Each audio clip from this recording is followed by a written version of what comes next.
All you are is a worthless idiot. At this new company, dead weight is not necessary. It's time to reduce expenses, beginning with you." Tom Anderson, the executive vice president, raised his voice and yelled at me. He had always made fun of me and looked down on me. I hadn't been able to resist him until now. I had reached my limit, though. I looked him in the eye and started talking gently.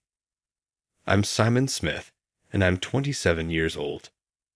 I work for a big company that is fairly well known. I received my degree from a nearby university with mediocre rankings. It was not nationally renowned. However, the majority of my coworkers are well educated because the company I joined is a major player. Because of the results-driven mentality at my first sales assignment, nobody gave a damn about my school background. However, after I was moved to the administrative department, I've discovered that many people here actually care. It's good to meet you. My name is Simon Smith. I'm excited to collaborate with each of you." I was greeted with little applause on my first day in the administrative department. The senior worker who was tasked with mentoring me, Hazel, smiled strainedly and gave me the rundown. A highly educated manager named David Marmar oversees the administrative division. His team naturally prioritizes education as well. Unusually for this organization, Hazel has a high school diploma. She clarified that she was hired because a relative, Fu, had previously had a prominent position here. She was a struggling single mother at the time, and her relative helped her out. She acknowledged that many people at the time denigrated her for being a low-educated hire through connections, even though she has since remarried and settled down. Additionally, Executive Vice President Tom Anderson has a significant impact here. He is even more fixated on schooling than David is, and his duties frequently involve administrative work. I see. I knew Tom's face even though I hadn't talked to him much. I pondered how he may respond if he learned more about me. I promised to keep a low profile because he was often in the administrative department. "This guy is the new one, isn't he?" Tom said, "Nice to meet you." He approached me despite my best efforts to avoid him. David, who stood beside him, grinned. "I heard you did okay in sales, but that was probably just luck. You're nothing but dead weight here in admin." From the start, David was always critical of me and found fault in everything I did. Sorry about that. I wasn't doing anything to justify being called dead weight, but arguing back would only make things worse, so I apologized instead. Seeing this, Tom let out a loud, exaggerated sigh. "Seriously, HR makes mistakes sometimes, hiring people like you. We don't need low-educated fools here." Even though there was no real reason, Tom and David continued to pester me with snide remarks. After I was finally released, Hazel invited me for lunch and shared more details. Sorry I couldn't step in to help. Tom is still the executive vice president, so you never know what he might do if you push back. She apologized with a troubled look. But I quickly waved it off. Oh no, it's really no big deal. You've got a strong mental fortitude, Simon. When I was taking maternity leave after having a child with my current husband, those two gave me so much grief that I was mentally crushed. Though they said nothing to other female employees, they had specifically targeted Hazel with relentless passive-aggressive remarks. By the way, her relative Fu, who had helped her get the job, retired long ago. So Hazel now has no connections or influence and is just a regular employee. Why are they so obsessed with education, anyway? Well, the founder and current president are both known for valuing education.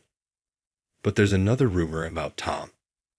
Apparently, Tom's father was the CEO of a smaller company.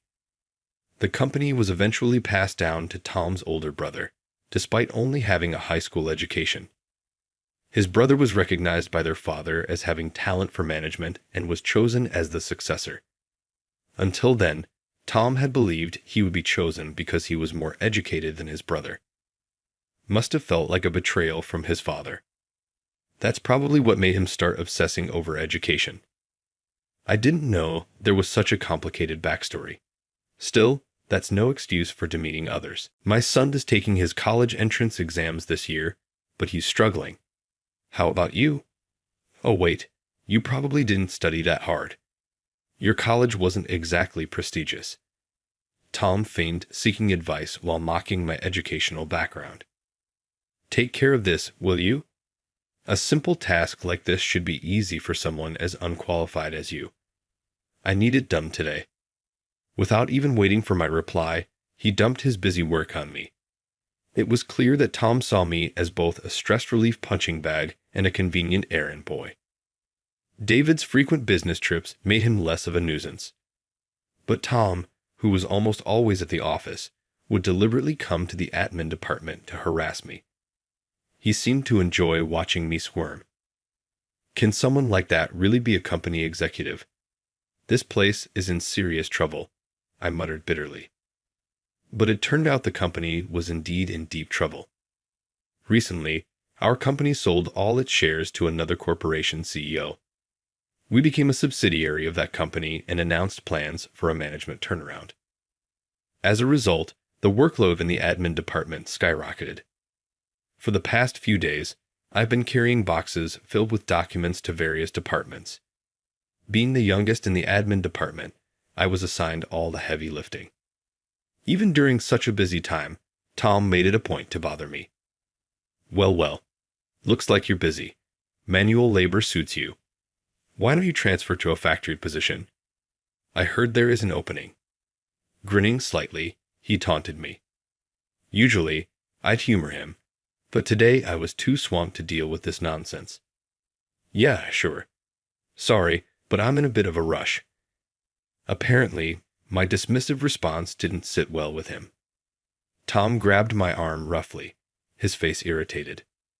Hey, walk away. Listen when I'm talking to you.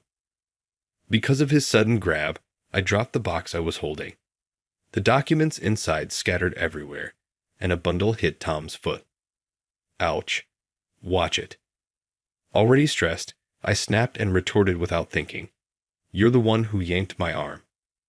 Tom, hearing that, his face turned red with rage. Are you blaming me? Because of your mistake, I got hurt. Hurt? You've got to be kidding. I couldn't help but show my exasperation. Seeing my reaction only made him angrier. Employees passing by stared at the commotion, their eyes wide with curiosity. No apology. Typical of a lowlife like you. Useless deadweight like you has no place in this new company. We're cutting costs. You're fired. Getting this mad over something so trivial? He's like a child, I thought. I couldn't believe I'd been taking orders from someone like him all this time. Suddenly, everything seemed ridiculous, and I found myself saying, well, isn't that a coincidence? I couldn't agree more. What? It'll soon become clear who's the real dead weight in this company. Ignoring his loud complaints, I quickly picked up the scattered documents. Tom kept pestering me, but I shot him a glare and said, if you're going to fire me, go ahead. I'm busy, so excuse me. With a firm tone, I walked away. Even Tom seemed taken aback, standing there stunned as he watched me leave. The next day, both Tom and I were present at a board meeting. Tom was in his usual seat while I stood beside the newly appointed shareholder and CEO of a major corporation, Billy Smith. Tom, the current president, and other board members stared at me, their expressions demanding to know why I was there. Then CEO Billy spoke. Let's begin the board meeting. I imagine some of you are curious, so let me clarify. This gentleman here is assisting me. Let's proceed with the meeting. I gave a polite nod and smiled at the board members. While some looked unsatisfied, their faces changed to shock at Billy's next words. Well, I'd like to start the meeting, but first, all board members are fired. Effective immediately. What? Tom was the first to exclaim in disbelief. Other board members looked confused or stood in stunned silence. Sir, what are you saying? Billy fixed Tom with a stern gaze. This company is plagued by elitism. My company has no room for such a mindset. In fact, we've received numerous complaints from employees about it. He placed a thick stack of documents on the table. These are all complaints from the staff. While the founder and current president may have fostered this culture, that doesn't excuse making employees miserable. His sharp words made the current president, Tom, and other board members who had targeted employees with elitist attitudes avert their eyes. Billy then turned to me and gave a small nod. I nodded back at him, at my father. Yes, Billy Smith is my father. He's the CEO of one of the top companies in the country. To prepare as his successor, I had joined a different company to gain experience. However, when that company faced financial trouble, my father decided to buy it out. Our family's corporation boasts industry-leading production capacity with numerous factories nationwide, and my father had long aimed to bring this company under its umbrella. Now, with the acquisition complete, his plan had succeeded. I had been educated by my father since I was a child, and though it might sound arrogant, I achieved decent results. There was a reason I chose to attend a local university. When I was in high school, my mother fell ill. She required long-term hospitalization, so I focused on a university near the hospital. By attending that university, I could quickly be by her side if needed and visit her every day. For me, academic credentials weren't a top priority. I had already learned everything necessary from my father, and I didn't see any point in being overly concerned about university rankings.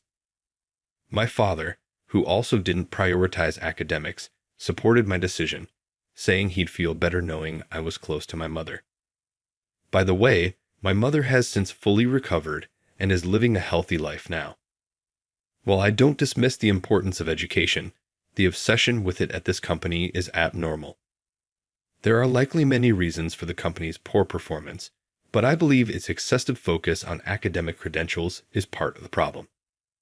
I reported everything that had happened at the company to my father. The truth is, my father had invited me to attend the meeting for educational purposes.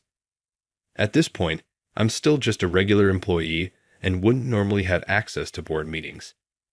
It was a valuable learning opportunity, and my father took advantage of it.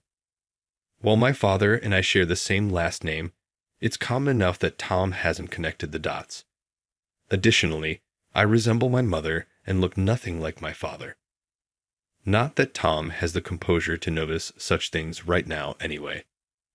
If you're close to the COO, he better put in a good word for me. A good word about what? Tell him I'd never harassed you, and now, better bury those other reports from employees. Got it. I almost laughed. Even now, he was trying to order me around from a position of superiority. Why would I do that? Deciding it was time to make things clear, I replied coldly, if I owed you anything, maybe. But all you've ever done is cause me trouble. If you're fired, I'll gladly cooperate to ensure it happens. Tom looked utterly baffled by my words. What? Why? The question is, why not? Did you really think I'd keep obeying you just because I have until now? Hearing this, Tom nodded, still confused. I let out a deep sigh, louder than ever. The only reason I obeyed you was because you had the power to fire someone like me. I didn't want to risk losing my job, that's all. As my words sank in, Tom's face turned even paler. So what happens to me now? Sue Mosmith said he'd reorganize the board after dismissing everyone. Will I be able to stay in the company? Tilting my head slightly, I replied, well, who knows? But at the very least, you'll probably lose your current position. It might be hard to fire you outright for harassment, but I think you'll face some serious consequences. Tom had harassed more than just me. Some of the reports were downright appalling. Personally, I'd like you to resign. You once called me a useless burden, but the truth is your presence here is far more damaging. You're much worse than I could ever be. Tom's eyes widened in despair as he looked at me. Whatever happens from now on, it's all the result of your own actions. You brought this on yourself. Those words seemed to be the final blow. Tom collapsed weakly to the ground. After this, as my father had declared, the board was reorganized. The current president was ousted, and a competent vice president was promoted to the role of president. Problematic board members were stripped of their positions and faced severe penalties, including demotions. Some were even forced out under the guise of voluntary resignation. Tom was one of them. How did you pull it off? I thought Tom would cling to his position no matter what, especially with his son's college expenses coming up. My father, with a solemn expression, simply replied, "You're not ready to know." I couldn't begin to imagine what methods he used. In time, I'll learn from him at my own pace. As for David, one of Tom's loyal followers, he was reassigned to another department, bringing peace to my workplace. Hazel, one of the victims, expressed her relief and joy at the improved work environment. She's an incredibly skilled employee, and I hope she continues to thrive here for years to come. As for me, I'll keep honing my skills at this company, striving every day to become a person worthy of succeeding my father as the next CEO.